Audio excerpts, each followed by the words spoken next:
mikongwe. Yahweh, Yahweh, batela mitombo.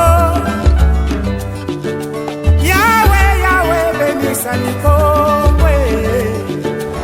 Yahweh, Yahweh, batela mitombo.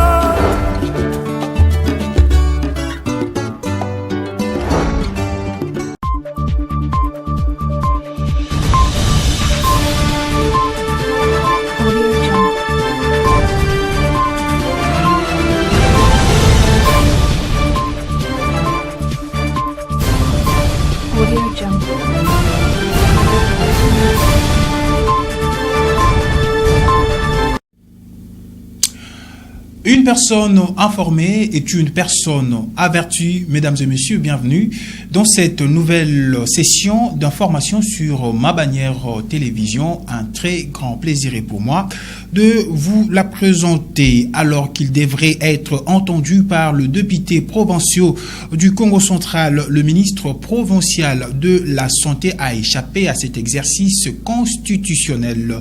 Question orale avec débat lui adressée par l'élu de Mbanza-Ngungu. Le député provincial Pierre Kabangu a été rejeté au cours de la plénière du mercredi 30 octobre 2024. Nous vous proposons de suivre les détails dans ces reportages signés Pacifique Mwanda et Logos Mabeno.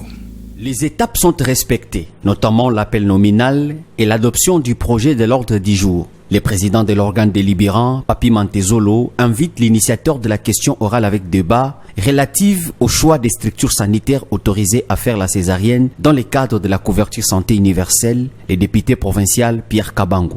Pourquoi une question orale avec débat sur les accouchements et les césariennes? N'oublions pas que nous sommes ici dans une question à compétence exclusive de province, un domaine dans lequel, pour notre information nous tous, où le moindre centime dépensé par le pouvoir central est récupéré en compensation sur les budgets destinés à la province. C'est dire que nous, province, nous finançons ce secteur à 100%. C'est dire qu'il est de bonne loi aussi que nous puissions savoir ce qui se passe et que les décisions dans ces domaines soient d'abord mûries en province et que leur mise en œuvre tienne compte de réalité de chaque province. Les principes de base qui caractérisent aujourd'hui l'exécution d'une césarienne. Savez-vous, Excellence, Monsieur le ministre, que la grossesse est un danger pour une femme?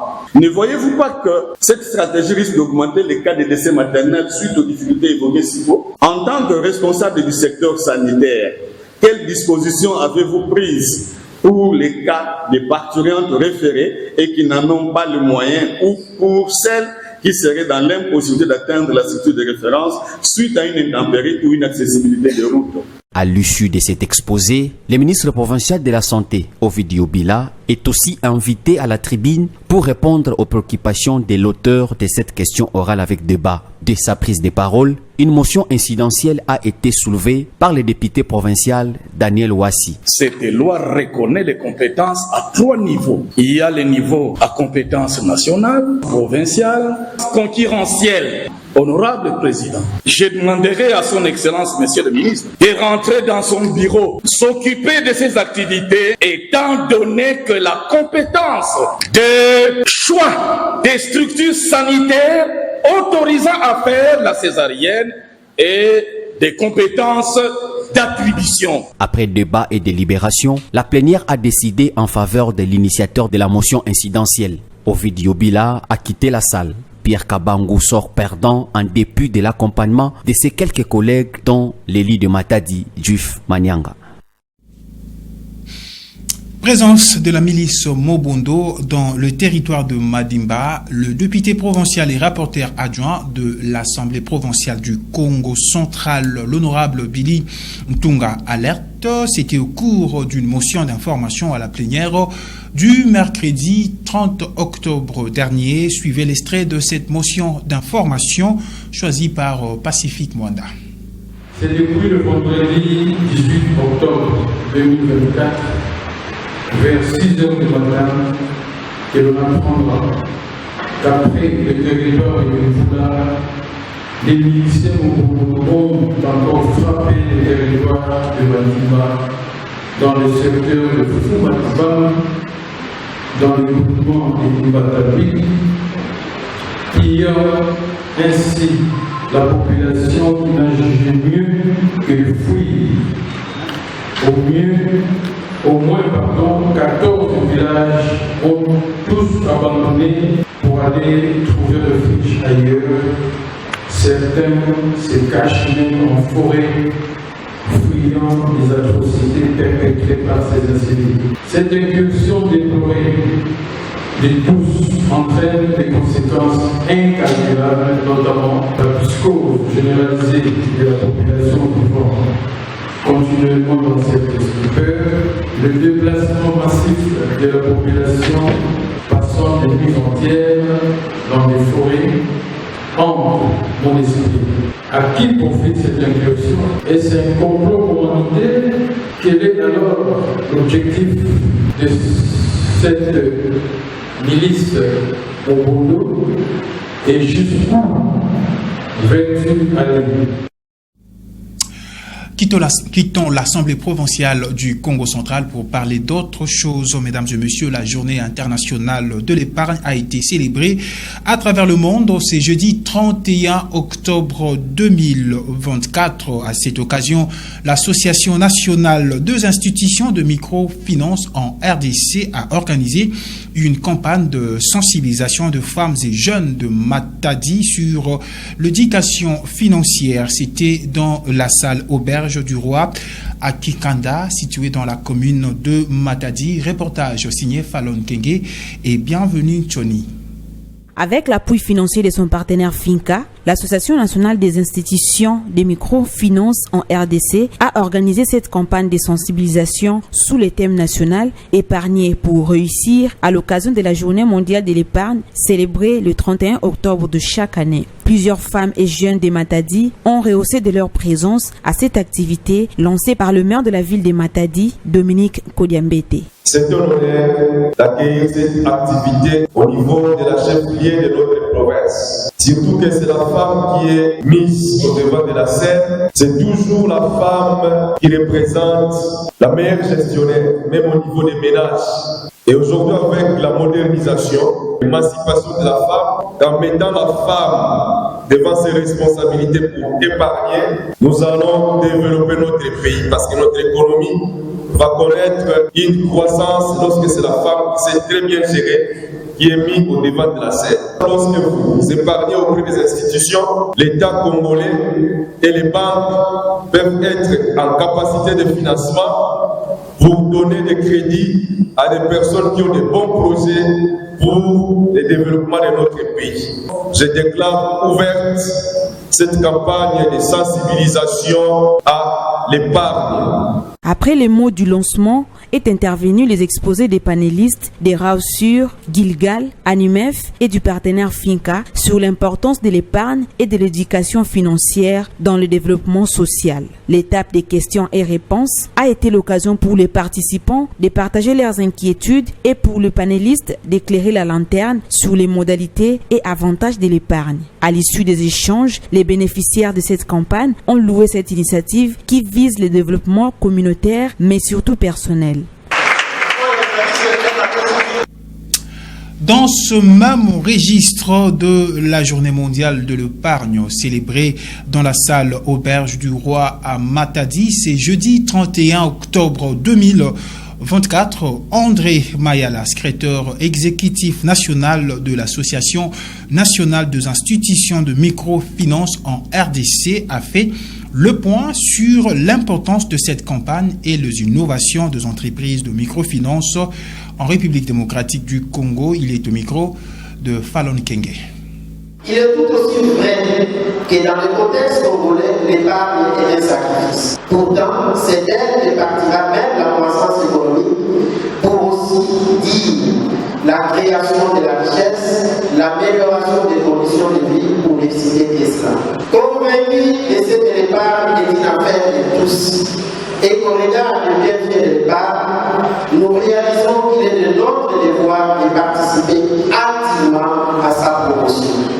Nous disons, faisons donc de l'épargne notre culture et surtout une culture pour les jeunes. Certes, pour les institutions financières, l'épargne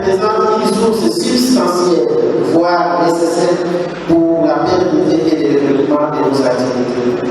Cela appelle donc de notre part une attitude responsable dans la gestion afin de préserver la vie sociale et de mériter davantage de la confiance de nos clients qui acceptent de nous confier leurs économies. Au-delà de la responsabilité, il est important pour nous, l'institution de microfinance, de réfléchir et d'offrir à nos clients des produits d'épargne innovants adaptés à leurs besoins et attentes. Dans le contexte de la République démocratique du Congo, pays continent, devant multiples défis en termes d'infrastructures, nous avons compris qu'il fallait avoir des initiatives innovantes basées sur la digitalisation responsable pour arriver à répondre aux besoins, aux attentes de nos nombreux clients. C'est là que nous parlons de la finance digitale. Et voilà, c'était André Mayala, secrétaire exécutif national de l'Association nationale des institutions de microfinance en RDC dans ce propos recueillis par Fallon Kenge. Dans le cadre de la coopération RDC-Ouganda, le chef de l'État congolais Félix Antoine Tshisekedi Tshilombo a échangé le mercredi 30 octobre dernier avec son homologue Yoweri Museveni en Ouganda avant de s'envoler au Burundi pour prendre part au 23e sommet de COMESA. Plus de précisions avec Glodino Lucano. Le président de la République, Félix-Antoine Tshisekedi Tshilombo, s'est entretenu le mercredi 30 octobre 2024 avec son homologue ougandais Yoweri Museveni en Ouganda. Plusieurs points étaient à l'ordre du jour, dont la situation sécuritaire dans la partie est de la RDC, a fait savoir le président ougandais. Les 3 points principaux sont, premièrement, la question de la sécurité bilatérale entre l'Ouganda et le RDC. Deuxièmement, la sécurité de la région. Troisièmement, la question du pétrole dans le lac Albert. Quatrièmement, l'infrastructure, surtout la route de Kassindi, Beni et pourquoi pas plus tard Bunagana, Rutshuru, cette route aussi. De son côté, le président congolais Félix Tshisekedi s'est dit satisfait de cette causerie. Je vous remercie également pour les discussions que nous avons eues ce jour, des discussions très enrichissantes et très prometteuses qui ont tourné essentiellement autour du processus de paix, cette paix que nous voulons pour notre région. Je repars avec l'espoir que ce que nous nous sommes dit va se concrétiser et je compte sur vous, sur votre sagesse pour que tout ce que nous nous sommes dit se réalise. What we have talked amongst ourselves. Après cet tête-à-tête, le président Félix Tshisekedi a quitté Ouganda pour Bujumbura, capitale économique du Burundi, pour participer au 23e sommet de gouvernement et de chefs d'État de marché commun et de l'Afrique orientale qui s'est ouvert ce jeudi 31 octobre 2024. Au pied de l'avion, Félix Tshisekedi a été accueilli par son homologue Évariste Ndayishimiye. Signalons que les membres de cette organisation vont réfléchir sur les stratégies visant à améliorer les commerces, la coopération et l'intégration régionale. Et puis, vous l'avez certainement suivi dans nos éditions du passé, la crash d'un hélicoptère de la FRDC à l'aéroport de Ndolo à Kinshasa. Quelques heures après, une communication officielle a été faite après le passage de la vice-ministre de l'Intérieur, Eugénie Ochela. Le bilan fait état de 3 morts et quelques blessés. Le ministère de l'Intérieur, aussitôt saisi, son Excellence, Madame la vice-ministre Eugénie Ochela, a pris son bâton de commandement pour descendre et se rendre compte de la situation. Effectivement, le constat était amer. L'avion presque calciné, l'équipage décédé. On a amené les corps à l'hôpital Cinquantenaire. Alors là, Madame la vice-ministre s'est rendue à l'hôpital Cinquantenaire. Le constat est qu'il y avait un corps du commandant qui était là, que Son Excellence a identifié. Mais ensuite, on nous dirait qu'il y a 2 autres patients HG.